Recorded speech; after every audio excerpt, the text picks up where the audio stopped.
Hello दोस्तों, मैं कार्तिक आपका स्वागत करता हूं मेरे चैनल 3 to 1 के फैक्ट्स में। दोस्तों, ये कहानी है 1916 की, आज से करीब 106 साल पहले की। अमेरिका तब भी बहुत डेवलप नेशन था। उस ज़माने के हिसाब से देखें तो अमेरिकी लोग दुनिया के बाकी देशों के मुकाबले ज़्यादा पढ़े लिखे थे, लेकिन इन सब के बावजूद उन्होंने कुछ ऐसा काम किया जिसने पूरी दुनिया में इंसानियत शर्मिंदा कर दिया, जो आज तक नहीं हुई थी। वो अपराध इंसानों से हो गया, एक ऐसी घटना जिससे कि इंसानों की क्रूरता साफ दिख जाती है। आज मैं आपको बताता हूँ ये पूरी घटना। तो चलिए शुरू करते हैं। दोस्तों, अमेरिका के टेनेसी शहर में एक फेमस सर्कस चला करता था, एसपॉक्स वर्ल्ड फेमस शोज, जो कि उस सर्कस कंपनी का नाम था और उसका मालिक था एसपॉक्स। वो अपनी कंपनी को खूब बढ़िया तरीके से चला रहा था। उस सर्कस को देखने के लिए भारी संख्या में अमेरिका के हर हिस्से से आते थे लोग। ये सर्कस कंपनी लोगों के बीच में बहुत लोकप्रिय हो गई थी, लेकिन इस सर्कस टीम का एक सुपर हीरो था, जो था एक हाथी, जिसे सभी मैरी के नाम से जानते थे। मैरी 5000 किलो का था। उसकी हरकतें सबका दिल जीत लेती थी।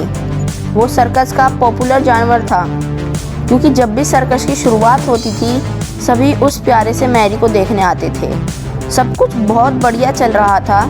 मैरी और उसके केयर टेकर के बीच बहुत ही खूबसूरत रिश्ता था।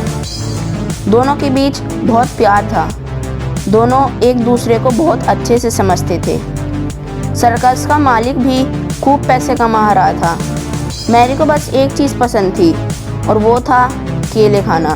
मैरी अपने वजन के हिसाब से एक बार में 40 से 50 केले आराम से खा जाती थी। जब सब कुछ ठीक चल रहा था, अचानक ही एक दिन मैरी का दोस्त यानी उसका केयर टेकर, जो कि उसके साथ सर्कस में काम करता था, वो काम छोड़कर चला गया। मैरी ये बात समझ नहीं सकी। उसे मानो सदमा सा लग गया। वो दुखी सी रहने लगी। सर्कस के मालिक ने नया केयर टेकर बुलाया। ये बात वो भी जानता था कि मैरी को किसी नए केयर टेकर के साथ एडजस्ट होने में टाइम लगेगा, लेकिन उसके पास टाइम नहीं था। उसे पैसे जो कमाने थे। उसने नए केयर टेकर को मैरी के साथ जैसे तैसे करके एडजस्ट करने की कोशिश की। मैरी नए केयर टेकर के साथ बिल्कुल भी खुश नहीं थी, लेकिन वो भी एडजस्ट कर रही थी। मैरी का जो नया केयर टेकर था वो बहुत स्ट्रिक्ट था। वो बात बात पे मैरी को डांटने लगा। उसे लगा अगर मैरी को मैं डरा कर रखूँगा तो शायद पूरी दुनिया मुझे शाबाशी देगी। उसे लगा कि मालिक बहुत इम्प्रेस हो जाएगा, लेकिन ये सोच ही उसके और मैरी के लिए सज़ा बन गई। सर्कस के मालिक ने एक दिन रोड शो करने का फैसला किया। ये तरीका लोगों को बहुत पसंद आया।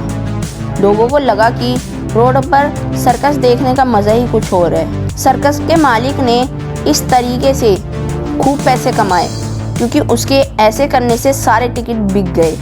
तैयारी शुरू हो गई। मैरी और उसके केयर टेकर के बीच साफ तौर पर तनाव का माहौल दिख रहा था। इस बात को सर्कस का मालिक भी बहुत अच्छे से जानता था, लेकिन उसे क्या, उसे तो बस पैसे कमाने थे। उसे क्या फ़र्क पड़ता था कि नया वाला केयर टेकर मैरी के साथ कैसा बिहेव कर रहा है। शो का दिन आया। भारी संख्या में दर्शक रोड पर जमा हो गए। सर्कस में काम करने वाले सभी आदमी और जानवर भी सज धज कर रोड पर आ गए। सीटियां बजीं, तालियां बजने लगी और सर्कस की शुरुआत हो गई। जुलूस निकला। मैरी भी अपने अंदाज में आगे चली जा रही थी। सभी लोग बहुत एक्साइटेड नज़र आ रहे थे, क्योंकि किसी को पता नहीं था अब से कुछ देर बाद इसी रोड पे मौत का तांडव शुरू होने वाला है। दोस्तों, मैरी रोड पर आगे बढ़ जरूर रही थी, लेकिन वो बिहेव काफ़ी अलग सा कर रही थी। मैरी को रोड के बगल में केले दिख गए। दोस्तों, मैंने आपको पहले ही बताया था कि मैरी को केले खाना बहुत पसंद है, और सर्कस शुरू होने से पहले केयर टेकर ने उसे खाना भी नहीं खिलाया था। मैरी से रहा नहीं गया। वो बेजुबान जानवर केले की तरफ भागने लगी। उसने केले खाना शुरू कर दिया। ये देखकर उसके केयर टेकर को बहुत गुस्सा आया। उसने मैरी को फिर से जुलूस में शामिल होने को कहा, लेकिन मैरी नहीं मानी। वो भूखी थी और उसके सामने उसका फेवरेट खाना रखा था। वो केयर टेकर की बात सुन नहीं रही थी, जिसकी वजह से केयर टेकर को उसके ऊपर गुस्सा आ गया और उसने मैरी की गर्दन पे नोकीले हथियार से वार कर दिया।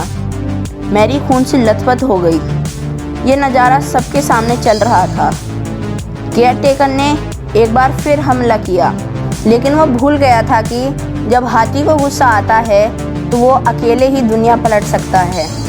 मैरी ने इस बार बर्दाश्त नहीं किया और फिर उसने केयर टेकर को नीचे ज़मीन पर गिरा दिया और फिर उसने उसे जान से मार दिया, उसे कुचल दिया। रोड पे खड़े लोग डर गए और फिर भगदड़ मच गई। कुछ ही देर बाद सब कुछ खत्म हो गया। उस रोड पर सन्नाटा छा गया, लेकिन उसके बाद लोगों का गुस्सा दिखा मैरी के ऊपर। पहले तो लोगों ने मैरी पर हमला किया, जिसमें सर्कस का मालिक खुद भी शामिल था। उसने बोला उसे तड़पा के मारा जाए, तो किसी ने बोला मैरी को इलेक्ट्रिक करंट देकर मार दो। रोड पे बहुत देर तक ये तमाशा चलता रहा। अंत में ये मामला कोर्ट तक पहुंचा। यहाँ लोकल लोगों का प्रेशर इतना था कि जज साहब ने भी सारा दोष मैरी के ऊपर ही डाल दिया था। मैरी को मौत की सज़ा दे दी गई। कहा गया उसे एक ही दिन के अंदर फांसी पर लटका दिया जाएगा। आखिर वो काल का दिन आ ही गया। 13 सितंबर 1916 को ये दिन था इंसानियत को शर्मसार करने वाला। इस दिन मैरी को फांसी की सज़ा दे दी गई, वो भी तकरीबन 3000 लोगों के सामने। दोस्तों, क्या आप यकीन कर सकते हैं, 10 टन उठाने वाली एक क्रेन बुलाई गई और फिर मैरी को फांसी पर लटका दिया गया। अब खुद ही सोचिए दोस्तों, मैरी के साथ इंसाफ किया गया। इंसानों को इंसान का खून तो दिख गया, लेकिन जब हमला मैरी के ऊपर उसके केयर टेकर ने किया वो किसी को नहीं दिखा। क्या आज कोई बोल पाएगा कि जो हमला भूखी मैरी पे किया गया वो उचित था? क्या कोई बोल पाएगा किसी जानवर से सर्कस में दिन रात काम करवाना ठीक था? ये कैसा इंसाफ किया जज ने? दोस्तों, जब भी 13 सितंबर का दिन आएगा, इंसानियत हर साल शर्मिंदा होगी। आज जब लोग 13 सितंबर को मैरी के मेमोरियल पर जाते हैं तो शायद उन्हें उनकी गलती का एहसास होता होगा। तो दोस्तों, ये थी मेरी आज की वीडियो। आपको कैसी लगी कमेंट में लिखिए। मेरे चैनल को सब्सक्राइब करिए, मेरी वीडियो को लाइक करिए और मुझे अपना आशीर्वाद दीजिए। जय हिंद, जय भारत।